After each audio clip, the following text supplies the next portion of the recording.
Hari ini kita akan sama-sama melanjutkan pembahasan firman Tuhan kita dari John chapter 2, Injil Yohanes pasal yang kedua. Okay, today we'll again then return to talk about our reading from John chapter 2. Kita akan sama-sama melihat ayat 13 sampai ayat yang ke-22. We'll take a look together from verse 13 to 22.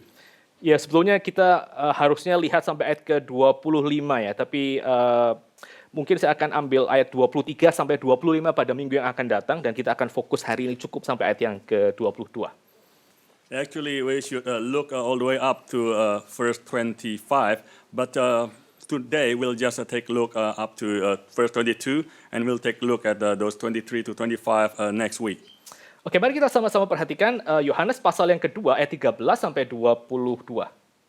Now let's put attention to John chapter 2, verse 13 to 22. Kalau sudah dapat, Pak Hendra akan membacakan untuk kita di dalam bahasa Inggris, dan saudara bisa mengikuti di screen maupun di dalam Alkitab saudara masing-masing. Okay, now I'll read it out. John chapter 2, verse 13 to 22. The Passover of the Jews was at hand, and Jesus went up to Jerusalem. In the temple, he found those who were selling oxen and sheep and pigeons, and the money changers sitting there. And making a whip of cords, he drove them all out of the temple with the sheep and oxen. And he poured out the coins of the money changers and overturned their tables. And he told those who sold the pigeons, "Take these things away. Do not make my Father's house a house of trade." His disciples remembered that it was written, "Zeal for your house will consume me." So the Jews said to him, "What sign do you show us for doing these things?" Jesus answered them, "Destroy this temple, and in 3 days I will raise it up." The Jews then said, "It has taken 46 years to build this temple, and will you raise it up in 3 days?" But he was speaking about the temple of his body. When therefore he was raised from the dead, his disciples remembered that he had said this, and they believed the scripture and the word that Jesus had spoken. Thank you. Could I please ask Landi to lead us in prayer for our meditation? Let us pray. Dear Lord Jesus, we thank you so much for today that you let us all here come together into your temple and to listen to your word. Lord, we would like you to bless Pastor Andrew so that we can use him to preach us your words and your wisdom to all of us. We would also bless each and every one of us here to open our hearts so we can listen to your word. In the name of Jesus Christ we pray. Amen. Amin. Saudara, saya mengamati bahwa di dalam kehidupan kita sebagai orang Kristen ada dua masalah yang mungkin akan seringkali mengganjal akan pertumbuhan rohani kita. Brothers and sisters, I've noticed that in our walk as Christians, there are perhaps two main things that often stumble or just uncomfortable in our hearts in our spiritual growth. Jadi yang pertama adalah adanya pemisahan antara sacred and secular. So firstly, there's a separation between sacred and secular. Jadi seringkali orang berpikir bahwa kalau kita ke gereja, maka itu merupakan satu sacred place, sementara pada waktu kita berada di luar gereja, itu merupakan secular, and we could just be anybody we want to. Oftentimes, a Christian think that when we are in the church, that is a sacred place. But when we are outside of the church, anywhere, that is just a common space. Nah, satu kali saudara, pada waktu saya masih ada di high school ya, saya punya satu orang teman yang nakalnya luar biasa, dan dia adalah anak pendeta. When I was in high school, I had a friend who was very naughty, and he was a pastor's son. Jadi dia tuh tukang contek, lalu kemudian juga swearing, dan semua kenakalan-kenakalan remaja dia lakukan. All the naughtiness, of the young people he did, like cheating and plagiarizing and and all sort of things. Kenapa saudara? Karena pada waktu dia ada di dalam gereja, lalu kemudian papanya melayani di sana, dia merasa dia harus behave very well in the church, gitu ya, karena ada muka papanya yang dia mesti jaga. Because he felt that when he was sitting in the church, that he had to behave well because he had to protect his father's face. Lalu pada waktu dia di sekolah, maka itu merupakan satu hal yang membebaskan, gitu ya. Free, no more daddy and no more church, and I don't have any my church friends in the school. So when he's at school, then he feels that he's free from that and he can do whatever he wants. Now he's among his friends, doesn't have to behave well anymore. Nah, pada waktu saya lihat teman saya seperti itu ya, saya di dalam hati langsung berdoa mengucap syukur sama Tuhan. And when I look at my friend who is like that, and I said to my heart, in my heart, that I thank God for that. Saya berdoa gini ya, Tuhan terima kasih ya, Engkau tidak melahirkan aku di tengah keluarga hamba Tuhan. Gitu ya. Terima kasih karena bapakku adalah pegawai pabrik rokok. Itu saya lega. Saudara. I said this in my heart. Oh, thank God that I wasn't born in a pastor's family, and my father is an employee of a cigarette company, and that was good for me. Ya, jadi saya bisa punya hidup yang integrated gitu, baik di gereja maupun di sekolah sama-sama nakal, gitu ya. So I could have an integrated life where my behavior at church and at school are pretty much the same. Sampai kemudian akhirnya saya jadi hamba Tuhan dan kemudian saya punya anak, saya ingat doa saya waktu beberapa belas tahun sebelumnya. And then finally, then I had children and I became a pastor, and that was, my prayer before that. Yeah. Langsung saya ingat ayat yang dikatakan oleh Rasul Paulus, bagi dia yang sanggup mengerjakan lebih besar dari kita minta dan kita syukuri. And then I remember what Apostle Paul said, that to him who is able to do exceedingly abundantly above all that we ask or think. Ya, gitu langsung saya merasa, ya Tuhan itu humoris gitu ya. He's full of humor. And then I felt in my heart, our God is a humorous God, that He's fun God. Makanya saya nggak pernah ngomong sama anak saya di gereja, you have to behave, gitu ya. Just be free. So I've never told my children that you must behave at church. You can be free. Tapi ya feel free untuk menegur anak saya, gitu ya. However, please feel free to remind my children. Jadi itu yang pertama. Jadi ada pemisahan antara sacred place dengan secular place. Ya, yang menyebabkan kehidupan kita sebagai orang Kristen susah bertumbuh karena kita tuh split, gitu, tergantung di mana kita berada. So firstly, there's a separation between a sacred and secular place. So our life is split, depends on where we are. Tapi yang kedua, saudara, ada masalah yang lebih subtle yang kita mungkin seringkali tidak sadar kita alami di dalam dunia yang kontemporer hari ini. But secondly, there's a more subtle problem that we often experience in this contemporary world. Jadi bukan hanya sekedar pemisahan antara sacred and secular place, tapi juga ada pergeseran bahwa kita tidak lagi melihat yang namanya place itu important. Tapi kita lebih melihat yang lebih penting adalah space. Not only there is a separation between sacred and secular, but we also see that it is not what is called a place is no longer important, but we put more attention on space. Nah, apa maksudnya place dan space? What does it mean? We mean by place and space. Yang namanya place itu sesuatu yang meaningful for our life. What is called place is something that is meaningful to our life. Sementara yang namanya space itu meaningless. Kira seperti itu. But what is called space is meaningless, basically. Nah, kita seringkali tidak sadar bahwa kita ini sudah digeser ya dari yang namanya menikmati satu place. Sekarang kita hanya memperlakukan place itu sebagai space. Nah, saya ambil contoh. Now we have shifted, from what used to be, we call place to space. I'll take an example. Nah, pada waktu misalnya kayak saya masih di Indonesia gitu ya. Jadi kadang-kadang kami pergi bersama dengan keluarga, terutama waktu kecil tuh ya, bersama dengan keluarga pergi untuk berbelanja. Gitu. Berbelanja kemana? Ke department store. For example, when I was in Indonesia, then as a family we would go to a place to shop, to a department store. Nah, karena saya besar di kota kecil ya, Malang gitu. Jadi pergi ke department store itu merupakan sesuatu hal yang spesial karena waktu itu di Malang ya cuma satu dua itu department store. Because I was growing up in a small city, so going a department store is a big thing because there was only one department store in my city. So that's very important place. So that is Shopping. an important place for shopping. Tapi kalau sekarang saudara mau shopping gitu, ya, saudara tidak harus pergi ke department store, saudara cukup melakukan shopping itu via handphone kita. But nowadays, in order to shop, you don't have to go to a department store, but you can do it online. Jadi nggak ada satu place yang meaningful untuk belanja, malah kadang-kadang place itu merupakan satu hal yang obsolete. Kenapa pergi ke department store sementara saya bisa belanja lewat handphone saya?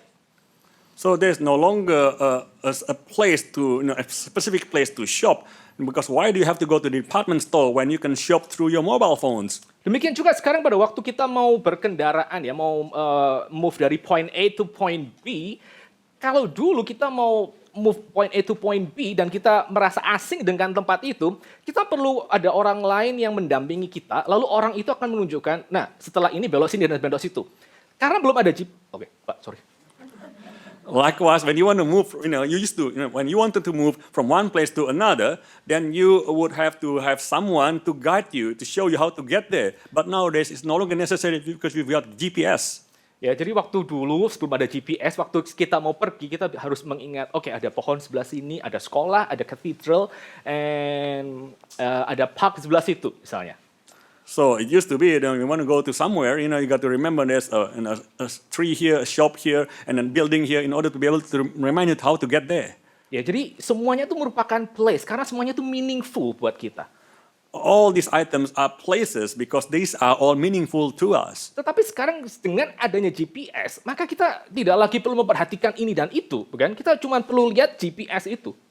But nowadays with the GPS, we no longer all need these markers because we can only just look at our GPS. Dan yang kita kemudian hitung cuma roundabout sama traffic light. And then what we need to count probably just the roundabouts and traffic lights. Tapi di kiri kanan kita sudah nggak peduli itu apa, ada pohon atau semak atau patung pohon, kita juga nggak peduli. But we no longer pay attention to what's around us, whether there are trees, buildings, or statues, or whatever. Dan itu berbahaya, saudara, menurut penelitian beberapa orang-orang yang mempelajari culture. And this is dangerous according to those who study about culture. Karena semakin kita dicabut dari place, semakin kita tuh tinggal di dalam meaningless space, maka kita nih menjadi orang-orang yang semakin lama semakin terasing dengan dunia, dengan the real time and situation di mana kita berada. Because the more we are uprooted from place and we're more immersed into space, then we become more Alienated. unfamiliar, more confused with what's going on around us. Jadi kita bisa ada di Auckland ya, bisa ada di New Zealand, tapi kemudian pikiran kita tuh cuma mikirin berita kriminal yang sekarang lagi rame di Indonesia misalnya. Kita nggak betul-betul rooted di tempat ini. For example, we are in New Zealand bodily, but our minds could be in Indonesia and thinking about the things and the crimes and all sorts of things that are happening in Indonesia. Karena ada begitu banyak digital media yang sekarang kita miliki. Because there's so many digital medias that we have these days. Dan itu berbahaya sekali lagi. Karena apa? Karena begitu kita uprooted dari place yang Tuhan berikan, maka itu akan membuat kita gagal melihat Tuhan sedang bekerja apa in that particular place. It is dangerous when we are uprooted from these places because if we do that, then we would forget that what God is trying to do in these places. Kita gagal melihat potensi apa yang ada di dalam tempat itu dan semakin lama kita akan menjadi semakin terasing. Kayak kita nggak belong in this place. So we fail to see the importance of these places. So more and more we will be, more unfamiliar with what is going on, and we've been uprooted from these places. Nah, hari ini kita akan sama-sama memikirkan ya dari Yohanes pasal yang ke-13 sampai 22, bagaimana Injil Yohanes bisa address isu ini. Perpisahan antara sacred and secular dan juga ada pergeseran dari place menuju space. And now we'll think, from John 12, 13 to 22, 30 to 22, that how we shift, this from sacred to secular and from place to space. Nah, kita akan membagi di dalam 3 poin besar, Bapak Ibu sekalian. We'll divide this in 3 major sections. Pertama adalah where and when was Jesus? Di mana dan kapan Yesus berada? Firstly is where and when was Jesus? Lalu kemudian yang kedua adalah apa yang Yesus lakukan, dan yang ketiga adalah apa yang Yesus katakan. And secondly is what did Jesus do? And thirdly is what did Jesus say? Nah, sekarang poin yang pertama ya. Di mana dan kapan Yesus berada? So the first point, where and when was Jesus? Saudara, kalau saudara memperhatikan ayat yang ke-13 sampai ayat yang ke-17, di sana saudara akan menemukan bahwa Tuhan Yesus itu ada di Bait Allah pada hari Paskah. If you notice verse 13 to 17, Jesus was at the temple during the Passover. Nah, apa pentingnya temple dan Passover untuk orang-orang Yahudi? What is the significance of the temple and the Passover for the Jews? Saudara, yang namanya temple itu bukan seperti hari ini kita melihat gereja atau cathedral. So temple is not like a big worship center like what we see now, like a cathedral or a church. Jadi kita seringkali melihat bahwa yang namanya gereja itu bisa pindah kemana saja, gitu kan? Kita sudah pernah berapa kali pindah gereja, itu IREC Auckland. What we know as church, church can move to anywhere, and we ourselves have moved to several from place to place all this time. Nah, sebelum kita berada di sini, saya dengar bahwa kita beribadah di tempat yang sebelumnya, lalu tempat itu kemudian kebakaran dan kita pindah ke tempat sini, gitu ya. Dan kita, I think kalau saya nggak salah dengar, kita mungkin agak bersyukur. Oke, karena kebakaran di situ, kita bisa pindah ke tempat yang kayaknya lebih bagus. Actually, I heard sorry, that we moved from the previous place to here because the previous place was burned, caught fire, and actually we rather thankful for that because of that we could get this very nice place. Dan bahkan mungkin satu kali kelak kita akan pindah ke tempat yang lain kalau misalnya kita ada kemungkinan untuk mendapatkan tempat yang lebih strategis. And it's possible that in the future we'll move to another place if we could find a place that is strategic. Tetapi yang namanya temple itu berbeda dengan kita melihat gereja atau katedral hari ini. However, the temple is different from how we see cathedral or a church these days. Karena buat orang-orang Yahudi, saudara, maka yang namanya the Jerusalem Temple, the temple yang dibangun oleh Solomon itu merupakan betul-betul meeting point between heaven and earth. Because for the Jews, what is called temple, which was built by Solomon, it was really the place of meeting between heaven and earth. Jadi yang namanya Temple Solomon pada waktu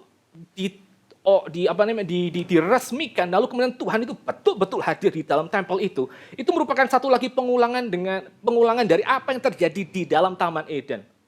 So when the temple was inaugurated and God was upon the temple, that it was like a repeat of what happened in the Garden of Eden.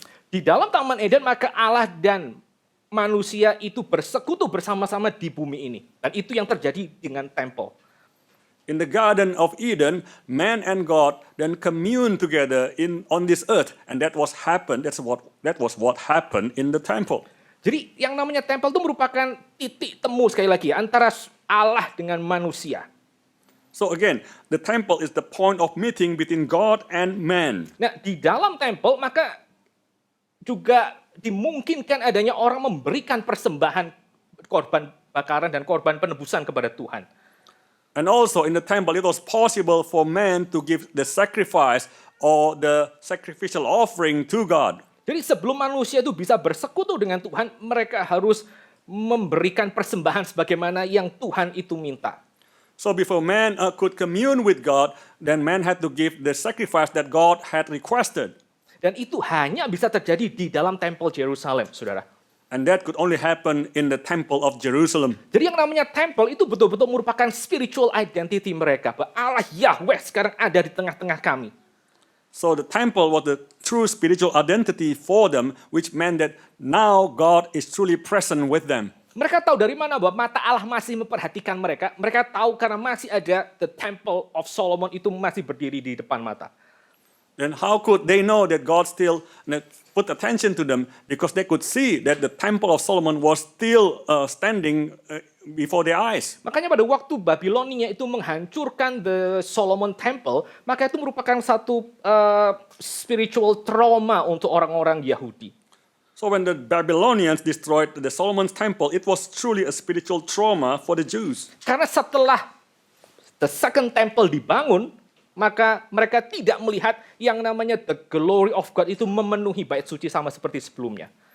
Because when the second temple was built, then they couldn't see the same glory of God was coming upon the temple. Nah, Second Temple itu yang kemudian akhirnya diperbesar oleh Herod the Great ya. Herod the Great yang mengejar bayi Tuhan Yesus itu sebesar 3 kali lipat dari yang pernah dibangun oleh Zerubabel. The second temple was actually enlarged by Herod the Great, 3 times bigger than the temple that was built by Solomon. Dan itu yang kemudian merupakan temple yang dihadapi oleh Tuhan Yesus di dalam bagian ini. And that is the temple that Jesus was looking at in this portion. Jadi sekali lagi, temple itu bukan merupakan sekedar bangunan biasa, tapi temple itu betul-betul satu meeting point antara God and man. Lalu para nabi akhirnya menubuatkan satu kali kelak Tuhan akan memberikan the new temple di mana Tuhan itu akan hadir dengan seluruh glory-nya, bahkan lebih besar ketimbang apa yang pernah terjadi waktu zaman Solomon. So this temple was not just a place, a building, but this was a meeting point between man and God, and this is something that God also promised to give to them, the next temple in the future. Lalu berikutnya kita akan melihat apa itu yang disebut dengan Passover. Now we'll also take a look what is called by Passover. Passover itu merupakan satu momen di mana umat Allah itu akhirnya dibebaskan dari Mesir setelah mereka mengkurbankan binatang untuk diambil darahnya. Passover was the event when the Israelites were going out of Egypt, able to go out of Egypt after they have applied the blood Jadi of yang the lamb. namanya Passover itu merupakan the moment of redemption dari Mesir. So Passover was a moment of redemption out of Egypt. Nah, pada waktu kita melihat bersama-sama pasal yang kedua ayat 13 sampai 22, di situ yang namanya temple sebagai titik temu antara Allah dengan manusia dan Passover di mana Allah menyelamatkan umat pilihannya dengan kurban darah itu betul-betul bertemu hari itu. So when we look at the chapter John 2:13 to 22, what is called temple, it is a meeting point between God and man, also a place of sacrifice where man would be redeemed and forgiven. So this is like the combination of these two major events. Nah, ini merupakan satu event yang sangat penting, saudara. Karena apa? Karena di dalam Yohanes pasal 1 ayat ke-14, di situ Yohanes mengatakan bahwa firman itu sudah berkemah di antara kita dan kita melihat kemuliaannya. So this is a very important event because in John 1:14 it is said that the word has become flesh and dwelt among us and we have seen his glory. Jadi pertanyaan berikutnya adalah apa yang kemudian Tuhan Yesus akan kerjakan? So the next question is what would Jesus do? Apa yang akan dikerjakan Tuhan Yesus di dalam tempel pada waktu Passover tersebut? What would Jesus do in the temple during the Passover?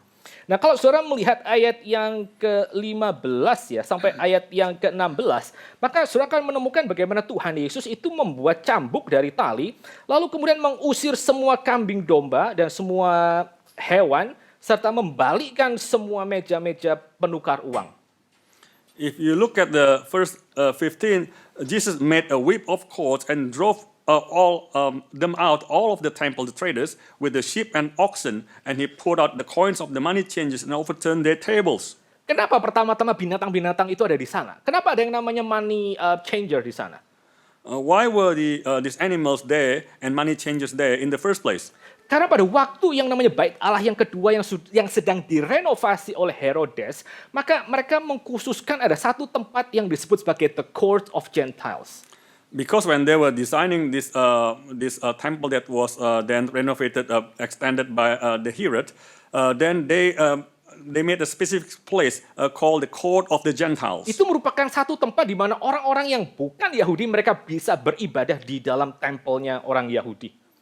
So this was a place where an area where those who were Gentiles could worship in the temple. Nah, para New Testament scholar mereka memperkirakan bahwa adalah the court of the Gentiles itu yang dipakai untuk tempat berjualan. And the New Testament scholars believe that this is the court of the Gentiles that was used for the tradings.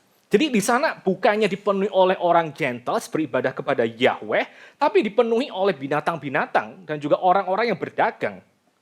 So this court is now filled not with the people who, the Gentiles who want to worship God, but filled with the traders who want to sell their merchandise. Nah, ini merupakan satu hal yang betul-betul berlawanan dengan visi daripada Solomon, saudara. So this is something that is totally contrary to the vision of Solomon. Karena pada waktu Solomon mendirikan tempel itu, dia punya satu visi, satu kali kelak nanti orang-orang Gentiles akan datang berduyun-duyun ke Yerusalem dan beribadah kepada Yahweh. Tapi itu kemudian di-negate oleh orang-orang Yahudi. Because when Solomon built the temple, he had in mind that one day that the Gentiles would come and worship together with the Jews. Dan itulah kenapa akhirnya Tuhan Yesus itu mengusir semua binatang-binatang tersebut dan mengusir orang-orang yang berjualan di sana. That is why Jesus then drove out all these animal traders and these many changers.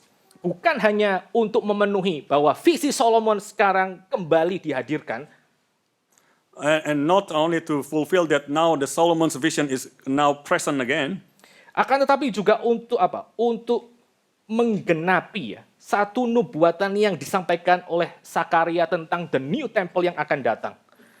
but this is also to fulfill the prophecy of Zechariah about the new temple which were to come. Mari kita sama-sama lihat Sakaria pasal 14 ayat yang ke-21. Now let us take a look together at Zechariah 14 verse 21. Saya bacakan untuk Bapak Ibu sekalian ya. I'll read it out for you all. And every pot in Jerusalem and Judah shall be holy to the Lord of hosts, so that all who sacrifice may come and take of them, and boil the meat of the sacrifice in them. And there shall no longer be a trader in the house of the Lord of hosts on that day. Pada waktu Tuhan datang kepada umatnya sekali lagi setelah mereka dibuang, maka tidak ada lagi orang yang berjualan di bait Allah. So after God returned to his people, after there was exile, then now there would be no more traders in the house of the Lord. Jadi pada waktu Tuhan Yesus dia membersihkan bait Allah, dia sedang menggenapi nubuatan di dalam Zechariah 14:21. He is the Lord who cleansed the temple. So when Jesus was driving the traders and all out of the temple, Jesus was actually fulfilling what is written in Zechariah 14:21. Jesus was cleansing the temple. Dan kalau saudara memperhatikan ya, saudara, apa yang kemudian dikatakan oleh Tuhan Yesus, maka Tuhan Yesus mengatakan di dalam ayat yang ke-16, bahwa yang namanya temple tersebut adalah my father's house. So if you notice what Jesus said, that was called the temple, this is my father's house, he says. Jadi sambil Tuhan Yesus membersihkan temple, sambil Tuhan mengatakan, this is my father's house. So while Jesus was cleansing the temple, Jesus was at the same time saying that this is my father's house. Pertanyaannya, siapa orang yang bisa kemudian mengatakan, orang yang waras mengatakan bahwa this temple, this meeting point between God and man is my father's house. Siapa orang yang bisa mengatakan seperti itu? But who could say that this temple, this meeting point between a man and God, that this is my father's house? Saudara, di dalam itu ya, cerita tentang Daud ya. Tuhan itu berjanji kepada Daud, nanti anakmu yang akan menjadi raja akan menjadi anakku, aku akan menjadi bapaknya. In the story of David, then the Lord made a promise to David that then you will be my son and I will be your father. Jadi in certain sense, in a very loose sense, maka raja-raja Israel itu dianggap sebagai the son of God. So in a very loose sense, the kings of Israel were considered to be sons of God. Tapi tidak ada satu raja Israel pun yang mereka berani mengatakan bahwa God, Yahweh is my father. But nonetheless, there was none of the Israel kings who dared to say that God is my father. Jadi pada waktu Tuhan Yesus mengatakan, this is my father's house, maka di situ Tuhan Yesus itu sedang mau mengatakan bahwa dirinya itu berbeda dengan semua raja-raja Israel. Bahkan dirinya lebih tinggi daripada mereka semua. So when Jesus was saying that this is my father's house, Jesus was actually saying that Jesus was higher than all the kings of Israel because this is my father's house. Kalau saudara nanti membandingkan dengan Yohanes pasal yang kelima ayat 17-18, maka saudara akan menemukan bahwa orang Yahudi mengerti. Pada waktu Tuhan mengatakan, Bapakku, mereka tahu dia sedang menyamakan dirinya sama dengan Allah. So if you look at John 5:17 to 18, so you know that Jewish people understand that this statement that this is my father's house it is making Jesus on par with God. Jadi ketika Tuhan Yesus ya, dia membersihkan tempel itu, dia sedang mengembalikan yang namanya fungsi bait Allah sebagai tempat persekutuan ya, the intimate communion antara Allah dengan manusia. So when Jesus was cleansing the temple, Jesus was restoring the function of the temple to be the meeting place, the communion place between God and man, Yaitu di dalam rumah Bapaknya. which is in his Father's house. Nah saudara, kalau saudara masih ingat khotbah minggu yang lalu, So if you still remember the last week's sermon, apa coba khotbah minggu lalu? what was the last week's sermon? Itu wedding di Kana, gitu ya. Wedding at Cana. Nah, saudara masih ingat nggak? Pada waktu ada pernikahan di Kana, maka ada anggur yang habis. You remember that at the wedding at Cana, the wine ran out. Di dalam tradisi Yahudi, maka yang namanya pesta pernikahan itu dikerjakan di dalam rumah dari ayah sang mempelai pria. In Jewish custom, the wedding would be done in the house of the bridegroom's father. Jadi pada waktu kita bersama-sama di sini, setelah dari pernikahan di Kana, Tuhan pergi ke Jerusalem Temple dan Tuhan mengatakan, "This is my father's house." Maka ini merupakan kayak semacam eskalasi dari cerita di Kana. So when you see the line of the story after the wedding at Cana, and then Jesus went to the temple, and Jesus said, "This is my Father's house." This is like the escalation of the wedding in Cana. Rumah ini ya, rumah Bapakku harus dibersihkan. Karena kalau tidak, maka tidak akan ada yang namanya a wedding ceremony antara Allah dengan umatnya. Termasuk dengan Gentiles. So this my Father's house must be cleansed, so that otherwise there would not be this wedding ceremony between a father and his people, and also with the Gentiles. Jadi apa yang Tuhan Yesus lakukan? So what did Jesus do? Di dalam bagian ini kita melihat ya, ada bayang-bayang dia sedang mempersiapkan pernikahan antara Allah dengan umatnya. So in this part we could see that Jesus was preparing the wedding between God and his people. Dia sedang membersihkan bait Allah supaya ada betul-betul communion ya, intimate communion antara manusia dengan Allah. Jesus was cleansing the temple so there could be an intimate communion between God and his people. Menggunakan perspektif dari kejadian, maka Yesus sedang mempersiapkan, membuka jalan supaya yang namanya Edenic fellowship itu hadir lagi untuk manusia. Looking back to Genesis, so Jesus is preparing once again so that what is called Edenic fellowship would be present again with man. Itu poin yang kita bisa pikirkan, apa yang Yesus kerjakan. So these are the points that we could think about. What did Jesus do? Lalu kemudian yang ketiga, pertama kita sudah bicara mengenai kapan dan di mana Tuhan Yesus. Kita kedua berbicara mengenai apa yang Yesus kerjakan. Lalu kemudian yang ketiga, apa yang Tuhan Yesus katakan. So now we've talked about the first point about when and where of Jesus. And then secondly, what did Jesus do? And now we'll talk about what did Jesus say. Kalau saudara memperhatikan ya, ayat yang ke-18 sampai ayat yang ke-22, maka setelah Tuhan Yesus membersihkan bait Allah dari kurban-kurban tersebut, saudara, maka Tuhan ditantang oleh orang-orang Yahudi. So if you notice the first 18 to 22, after Jesus cleansed the temple, then Jesus was challenged by the Jews. Ini adalah orang-orang Yahudi yang bukan sekedar para pengunjung Jerusalem Temple, tapi mereka adalah Jewish authorities. So these Jews were not just the visitors to the temple, but these were Jewish temple authorities. Jadi mereka mau mengatakan kepada Tuhan Yesus, sekarang kamu punya otoritas apa yang engkau bisa tunjukkan dengan sebuah tanda untuk menjustify perbuatanmu menghancurkan, membersihkan yang namanya the court of Gentiles. So they were challenging Jesus to say that, what is your authority? What could you prove? What signs do you have that you have so much boldness to do this, to cleanse the temple? Nah ini merupakan satu hal yang sebenarnya degrading. Itu satu challenge yang betul-betul degrading untuk Tuhan Yesus. So this actually is a challenge that is a degrading challenge to Jesus. Karena mereka sadar diri mereka adalah pemimpin orang-orang Yahudi, sementara Tuhan Yesus adalah rabi dari kota kecil yaitu Nazaret. Because these people were the high temple authorities, whereas Jesus was just a small rabbi from Nazareth. Jadi pada waktu mereka mengatakan, sekarang kamu punya otoritas apa untuk kemudian membersihkan tempat ini? Itu betul-betul merupakan satu kalimat yang dikeluarkan dengan tone menghina. So when they were saying, now, with what authority do you do this? Then these are actually a very degrading statement. Tetapi ya Tuhan Yesus pada waktu ditantang seperti itu, Tuhan mengatakan ayat yang ke-19, rombak bait Allah ini dan dalam 3 hari aku akan mendirikannya kembali.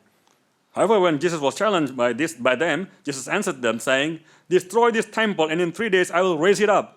Nah ini merupakan satu balasan yang kalau saudara mengerti kultur di dalam first century Judaism, ini merupakan satu balasan yang sebetulnya satu sindiran balik kepada orang-orang Yahudi. So if you understand this Judaism culture, this is actually the reply that was actually a retort to these Jewish people. Karena apa saudara? Karena yang namanya membangun bait Allah itu hanya bisa dikerjakan oleh raja. Because who can build the building of the temple could only be done by kings. Jadi pada waktu mereka mengatakan, apa sekarang hakmu sebagai rabi dari kota kecil membersihkan tempat ini, dan Tuhan sedang mengatakan, oke, my rights adalah my rights as a king. So when this temple authorities were saying to Jesus that, on what authority do you do this? So Jesus was replying, implying, saying that my right is the right of a king. Karena hanya raja yang bisa membangun bait Allah. Because only the king could build the temple. Makanya Herodes dia kepingin untuk membangun bait Allah untuk menjustify posisi dia sebagai raja. So that's why Herod wanted to build the temple because he wanted to justify his position as a king. Nah, saudara, Tuhan Yesus kemudian mengatakan lebih lanjut ya. Rombak bait Allah ini dan di dalam 3 hari aku akan mendirikannya kembali. And Jesus continued saying that, destroy this temple and I will build it up, raise it up in 3 days. Dan lalu Alkitab menjelaskan bahwa apa yang dimaksud dengan bait Allah itu adalah tubuh Tuhan Yesus sendiri. Ayat yang ke-21. When in verse 21, then the Bible says that what is meant by the temple is Jesus' body itself. Jadi di sini Tuhan sedang mengatakan bahwa tanda yang akan diberikan untuk menjustify kenapa dia berhak untuk membersihkan tempel ini, itu akan diberikan nanti pada waktu Tuhan itu mati dan Tuhan bangkit dari kematiannya. So Jesus was saying that the sign that would be given would be the sign when Jesus died and be resurrected from his death. Pada waktu orang tahu bahwa Kristus itu mati dan dia akhirnya bangkit kembali, maka itu merupakan satu jawaban kenapa dia berhak membersihkan tempel tersebut. So when people know that Jesus died and rose again, this would be the sign as to why Jesus has the right to cleanse the temple. Pertama-tama karena Tuhan Yesus dinyatakan sebagai Yahweh itu sendiri di dalam kebangkitannya. Firstly, because Jesus was declared as Yahweh in his resurrection. Jadi pada waktu Thomas mengaku di dalam kebangkitan Tuhan Yesus, my Lord and my God, maka kata Lord di sana itulah kata yang mengacu kepada Yahweh. So when Thomas admitted that you are my Lord and my God, the word Lord was pointing to Yahweh. Jadi Jesus is the Lord, Jesus is the Yahweh, and He is the God of Israel. Setelah dia bangkit, orang tahu itu. So Jesus was the Lord, is the God, is the Yahweh of Israel. So after the resurrection, then the Jewish people know about this. Akan tapi yang kedua, saudara, di dalam kebangkitan Tuhan Yesus ada satu catatan menarik di dalam John chapter 20. But secondly, brothers and sisters, after Jesus' resurrection, there was an interesting note in chapter 20. Yaitu apa? Ketika Maria itu pergi dan melihat kubur itu kosong, dan dia menangis, maka berikutnya Maria menemukan bahwa ada 2 malaikat yang hadir di dalam kubur Tuhan Yesus. So when Maria came to the tomb and she was crying, she saw that there were 2 angels sitting at the Jesus tomb table. Dan Alkitab mengatakan bahwa 2 malaikat itu duduk di 2 titik di atas meja tempat tadinya tubuh Yesus diletakkan. And the Bible says that these 2 angels were sitting on Jesus' tomb table at 2 points, end point, where Jesus' body was laid. Dan itu merupakan satu hal yang signifikan, saudara. And this was an significant point. Karena apa? Karena posisi malaikat di dalam kubur Tuhan Yesus itu menyerupai the Ark of Covenant yang ada di dalam Holy of Holies. Because the position of these two angels in the tomb were like the position of the two cherubim over the Ark of the Covenant. Jadi kalau saudara mengingat ya, itu struktur atau juga desain daripada Ark of the Covenant, maka Tuhan memerintahkan supaya tutup dari Ark of the Covenant itu diberikan ukiran 2 cherubim. Dan Tuhan akan hadir nanti di atas 2 cherubim tersebut. If you remember that the design of the Ark Covenant is that there would be 2 cherubims covering over the Ark of the Covenant and God would be present in the Ark of the Covenant. Dan pada waktu Tuhan Yesus bangkit, lalu ada 2 malaikat di kubur yang kosong, itu menunjukkan bahwa di dalam kebangkitan Yesus, maka sekarang yang namanya the Ark of the Covenant itu sudah menjadi satu person, yaitu Kristus yang bangkit itu. So the fact that there's 2 angels now in the tomb, now it is saying that now what is called the Ark of the Covenant is already become one now in Jesus' resurrection. Jadi pada waktu Tuhan Yesus mengatakan, rombaklah bait Allah ini di dalam 3 hari ya. The sanctuary itu dihancurkan dan sekarang dia akan rombak lagi dalam 3 hari. Dan itu digenapi di dalam kebangkitannya. Maka sekarang yang namanya the Holy of Holies itu ada di mana? Itu ada di dalam diri Yesus Kristus. So when Jesus said that, destroy this temple and I will raise it up in 3 days. So now what is called the Holy of Holies is now present in the body of Jesus. Tadi kita sama-sama mendengarkan ya, bahwa di dalam yang namanya tradisi orang Yahudi, kalau ada pernikahan, maka sang mempelai wanita akan dibawa kepada rumah dari ayah mempelai pria dan mereka akan mengadakan pesta di sana. You know, in the Jewish tradition, when there is a wedding, then the bride would be brought into the bridegroom's father's house and they would have a wedding party there. Di dalam tradisi Yahudi juga, saudara, maka mereka percaya bahwa yang namanya Holy of Holies itu seperti the marriage chamber between God and His people. So in the Jewish tradition, they also believe that what is called the Holy of Holies is like the wedding chamber of God's people. Dan itu terjadi di mana? Di dalam tempel yang baru itu. And where does this happen? This happening in the new temple. Yaitu di dalam diri Yesus Kristus yang sudah mati dan kemudian bangkit, saudara. Which is in the person of Jesus Christ who has died and risen again. Jadi sekali lagi pada waktu kita bergerak ya dari Kana di Galilea menuju ke Yerusalem di Judea, dari pesta pernikahan kepada Passover di temple, maka ini merupakan satu eskalasi dari apa yang kemudian Tuhan itu akan kerjakan. So when we are moving now from the Cana to this temple, from the Cana to the temple, from then the wedding party to the temple, so this is like the escalation of the event. Yaitu Tuhan akan memberikan hidup yang kekal dan persekutuan dengan Allah melalui iman di dalam dirinya, di dalam diri Kristus yang bangkit.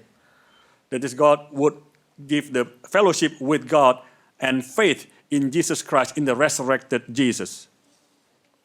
Jadi kita sudah sama-sama bicara apa itu yang namanya temple dan juga Passover. Kita sudah bicara apa yang Tuhan Yesus perbuat dan kita sudah bicara apa yang Tuhan Yesus katakan. So now we have talked about when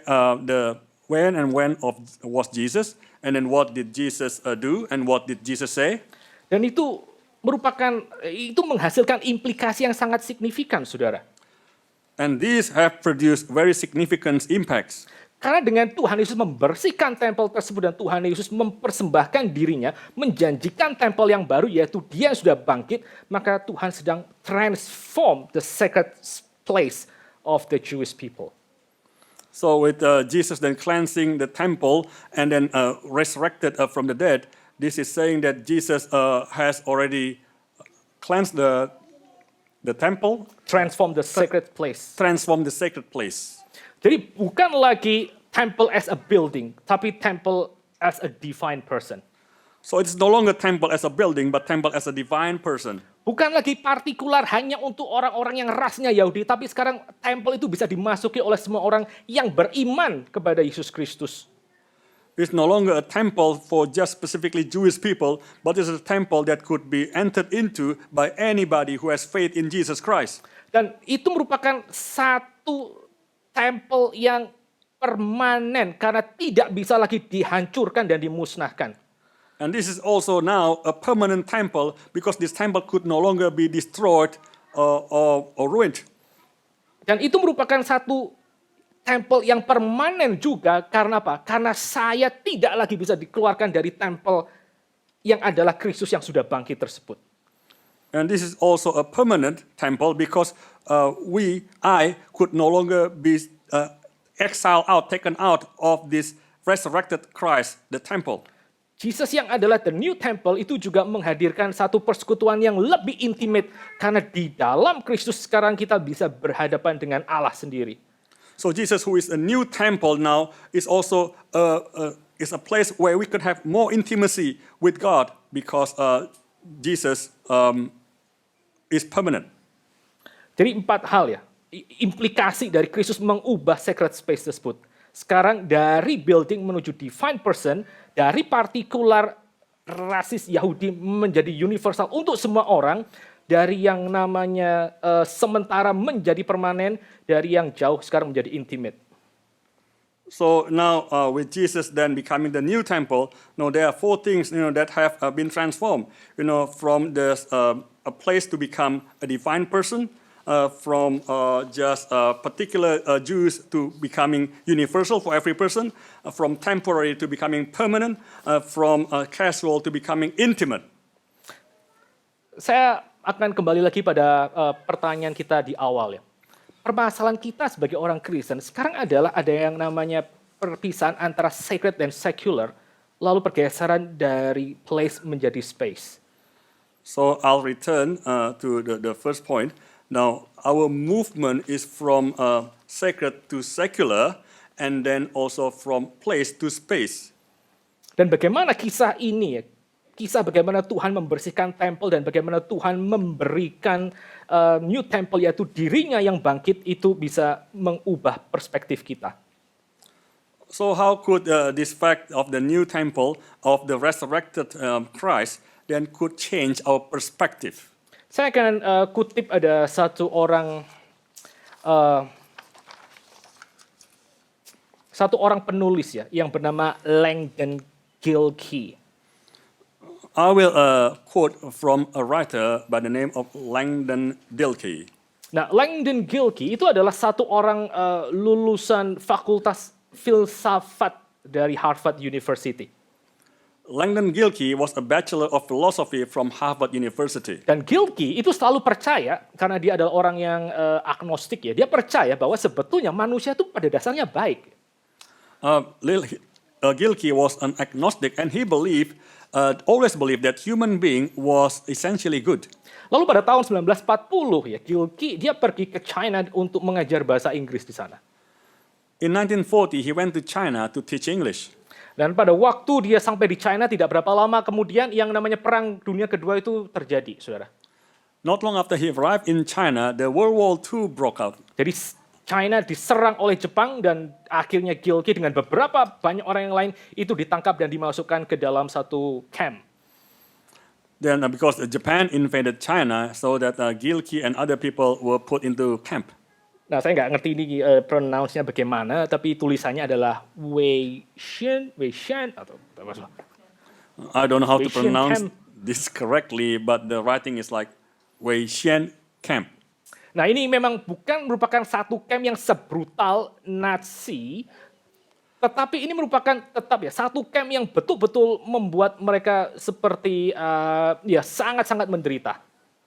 Yeah, it was not as a brutal camp as the Nazis camp was, but still it was such a hellish place to be in. Jadi oleh yang namanya penjajah Jepang, mereka diberikan kemudian sedikit keleluasaan untuk mengatur hidup mereka di dalam camp tersebut. So these Japanese invaders, they had the authority to manage the lives of the people in the camp. Jadi di dalam satu camp yang crowded oleh banyak orang, maka mereka diberikan kayak semacam makanan yang terbatas dan mereka silakan untuk kemudian bagi sendiri. So in this overcrowded camp, they were given some portion of food and they were just given for them to distribute among themselves. Dan Langdon Gilkey dosen bahasa Inggris lulusan Harvard ini, dia menyaksikan dengan mata kepalanya sendiri bagaimana ternyata orang-orang yang ada di dalam camp tersebut, sebagian mereka adalah expat gitu ya, mereka yang ada di dalam camp tersebut, mereka menunjukkan yang namanya inhumanness dan the dark side dari hidup mereka. So in this camp, Langdon Gilkey was a bachelor of philosophy. He witnessed with his own eyes that in this camp, there were lots of expats who were in there, that people exhibited their own selfish desires, their own very self-centeredness. Jadi karena camp itu begitu overcrowded, saudara, maka terjadi ada begitu banyak masalah di sana. Because this camp was overcrowded, there was many problems in this camp.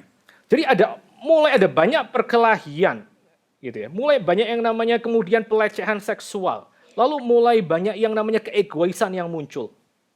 There were quarrels, fights, obsessive, territorial fights, and risky sexual activity among these people.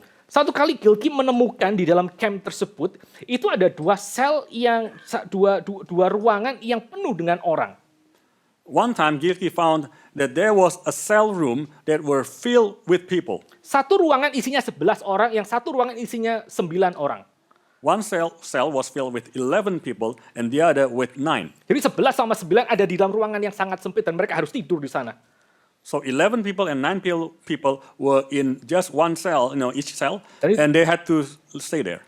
Nah, kalau saudara melihat hal seperti itu ya, ada dua ruangan kecil, satu 11 orang, satu 9, bagaimana caranya mengatasi supaya mereka tidak terlalu menderita? So you could imagine, brothers and sisters, there was this small cell, one cell of 11 and another of 9. How could they sleep? Saudara ambil satu orang dari yang 11 itu, lalu pindahkan ke yang 9, jadi pas 10-10.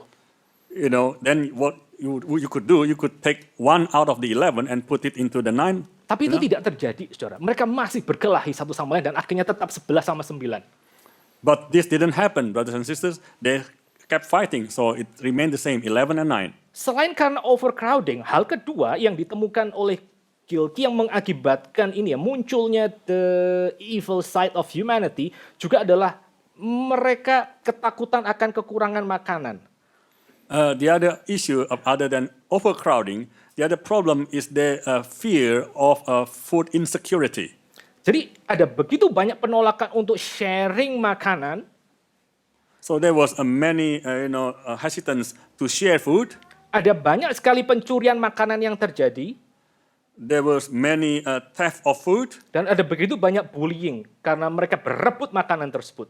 There were many cases of bullying because they were fighting for the food. Nah, di situ Langdon Gilkey melihat ternyata manusia tidak sebaik yang dia pikir. Pada waktu keadaan dibuat begitu ekstrim, sangat mengekang dan menjepit mereka, maka mereka semuanya menjadi orang-orang yang selfish dan juga tidak mempedulikan orang lain.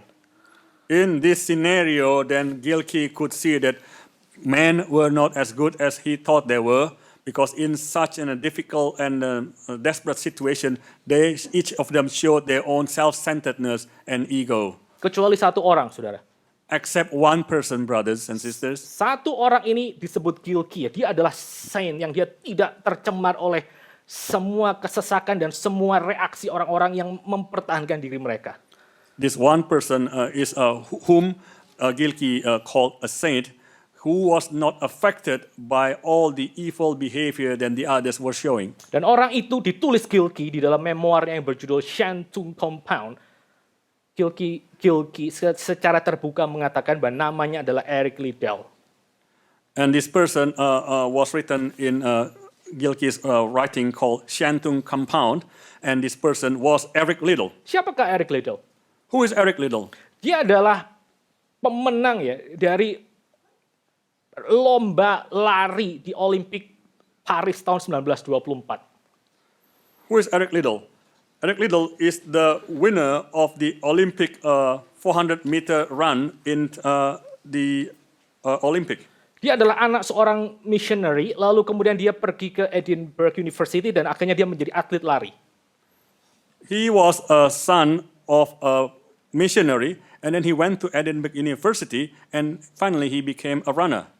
Dia spesialisasi lari nomor 100 meter, saudara, di Olimpik tersebut.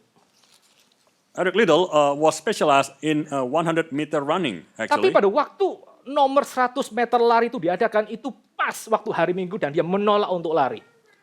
But the 100-meter run was to be held on a Sunday, and he refused to run on Sunday. Dan dia banyak sekali menerima pencelaan dari orang-orang lain, kenapa dia tidak mau lari pada waktu Olympic race. And he received much criticism from people as to why he didn't want to run this 100-meter run on Sunday. Tapi Eric Liddell dia ingin menghormati Tuhan dan hari perhentian Tuhan. But Eric Liddell wanted to honor God on the day of rest of God. Akhirnya dia mengatakan, oke, saya akan lari di nomor yang lain yang bukan hari Minggu, yaitu nomor 400 meter. And then Eric Liddell said, I would run in another competition, which is the 400-meter race, which is not done on Sunday. Jadi spesialisasi 100 meter, sekarang dia mesti lari di 400 meter. So he was specialized in 100-meter run, and now he had to run in a 400-meter run. Dan Eric Liddell, dia mendapatkan medali emas pada waktu Olimpik Paris nomor 400 meter.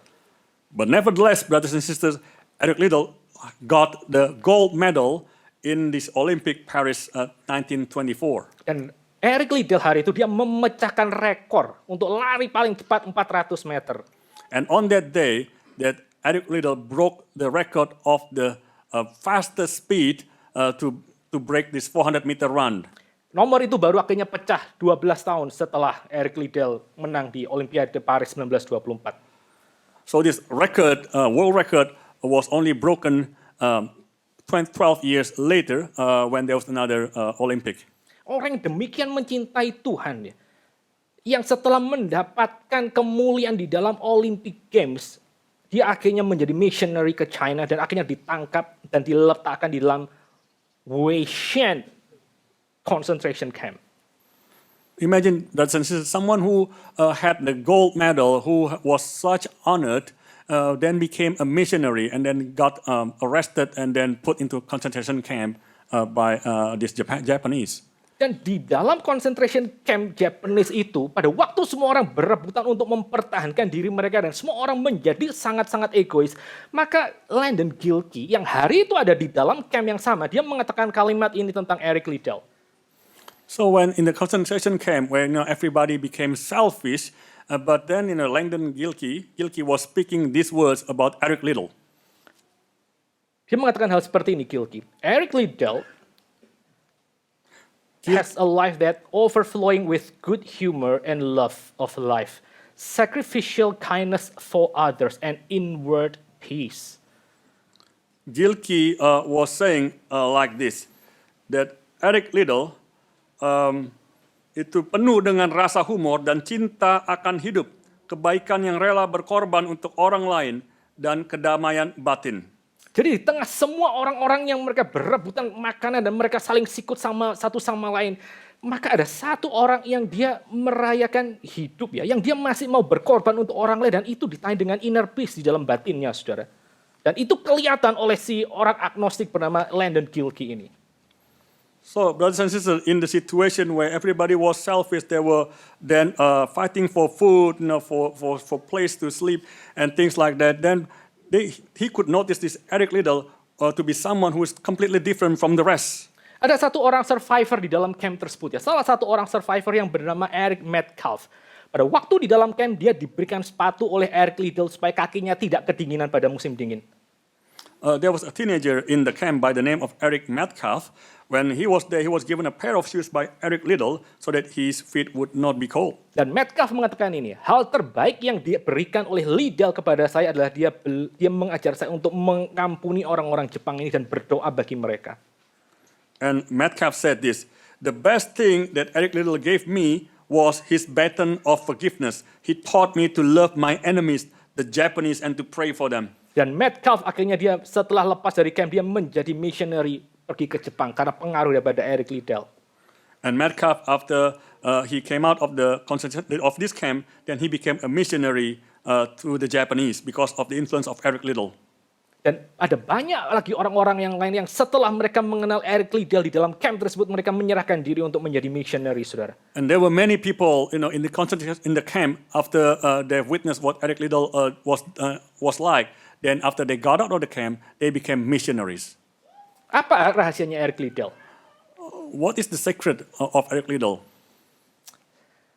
Satu orang temannya bernama Joe Cottrell, ya, dia mengatakan bahwa Eric Liddell itu menghabiskan paginya dengan dia belajar kitab suci dan kemudian berdoa dengan rekan-rekan satu selnya selama 1 jam. So the secret is this: Joel Cottrell, Eric Liddell's friend, is that Eric Liddell began his day privately with God in claustrophobic quarters, studying the Bible and praying with a roommate, and for God's people. For 1 hour. For 1 hour. Dan satu orang rekannya mengatakan kalimat seperti tentang Eric Liddell. He unreservedly committed his life to Jesus Christ as his Savior and Lord. That friendship meant everything to him. And this Joe Cottrell said this of Eric Liddell, that he unreservedly committed his life to Jesus Christ as his Savior and Lord. That friendship meant everything to him. Pertanyaannya, saudara, bagaimana kebangkitan Yesus Kristus itu mengubah yang namanya konsep tentang sacred place? So, brothers and sisters, the question is, how could the resurrection of Jesus Christ change this concept of sacred place? Pada waktu kita beriman kepada Yesus Kristus, saudara, maka kita itu ada di dalam sacred place, yaitu di dalam diri Tuhan sendiri. That's because when we have faith in Jesus Christ, then we are present in the sacred place itself, which is in Jesus Christ himself. Pada waktu kita beriman kepada Kristus dan kita hidup di dalam Kristus, ya, sebagai the new and the true temple, maka tidak ada lagi pemisahan antara sacred dan juga secular. So when we have faith in Jesus Christ and we live in Jesus Christ, so there would no longer be separation between the sacred and secular. Dan tidak ada lagi yang namanya pergeseran dari place menjadi hanya sekedar meaningless space. And they would no longer be shifting from a place to becoming meaningless space. Karena dunia ini adalah dunia ciptaan Tuhan. Kita sudah bahas sebelumnya. Because this world is the world of creation by God. Dan saya yang ada di dalam Kristus, saya sekarang adalah seperti priest yang melayani dia. And I who are in Christ, I am like priest now in this world. Saya berada di dalam yang namanya the Holy of Holies tersebut. I am in what is called the Holy of Holies. Saya menikmati, saya bisa mendapatkan persekutuan yang paling intimate dengan diri Tuhan di dalam the marriage chamber tersebut. I could have then the most intimate relationship, fellowship with God in this chamber, this intimate chamber. Dan itu, saudara, sekali lagi yang ditunjukkan oleh Eric Liddell. And this is once again, brothers and sisters, this is what Eric Liddell showed. Yang namanya penjara tersebut bukan hanya lagi menjadi penjara, tapi betul-betul menjadi sacred place oleh karena kehidupan Liddell. So this prison was no longer, the camp was no longer like this really bad camp, but this became a sacred place because of Eric Liddell. Maka pertanyaan terakhir untuk kita sekalian yang kita bisa renungkan, saudara, pada waktu kita hari ini hidup sebagai orang Kristen, so the question that we could ask ourselves as we live as Christians nowadays, apakah kita betul-betul akhirnya karena iman di dalam Kristus, ya, kita betul-betul rooted di dalam place yang Tuhan berikan ini? do we, when we have faith in Christ, are we truly rooted in this sacred place in Christ Jesus? Apakah kekuatan persekutuan dengan Kristus itu mengakibatkan kita bisa mengubah tempat yang tadinya berantakan dan jahat, ya, menjadi tempat yang menghasilkan jiwa-jiwa yang lebih mengasihi Tuhan? Is the strength of the fellowship with Jesus make us, enable us to change this place, which is from a common place to becoming a place of people who truly love God? Atau ya paling gampang lah, apakah ini ya, persekutuan kita dengan Tuhan itu memampukan kita untuk bisa kemudian terima orang lain? Or does our fellowship with God then enable us to accept people? Dan kemudian membiarkan dia akhirnya melihat keindahan hidup di dalam Tuhan yang kita miliki. And allow us to be able to show those people the beauty of the life with God that we have. Biarlah kiranya ini sekali lagi ya saudara menjadi satu renungan untuk kita. Karena Kristus dia adalah tempel yang sejati. Maka kita yang beriman di dalam dia, kita senantiasa ada di dalam persekutuan dengan dia. Dan itu harusnya membuat kita berani untuk memberikan diri kita dan membiarkan hidup kita rooted di tempat di mana kita berada. May this be our meditation, our brothers and sisters, because now we know that when we are in Christ, then we are rooted in Him, and that should make us able to rejoice in Him. Dan semakin kita mau embrace tempat di mana kita berada, maka semakin Tuhan bisa pakai kita untuk menjadi berkat bagi orang lain. And the more we can embrace the place where we are placed in, then the more we are able to also embrace the people that God bring into our lives. Mari kita sama-sama tunduk kepala, kita masuk dalam doa. Let us bow our heads together and enter into prayer. Bapa di dalam surga, kami mengucap syukur untuk hari ini.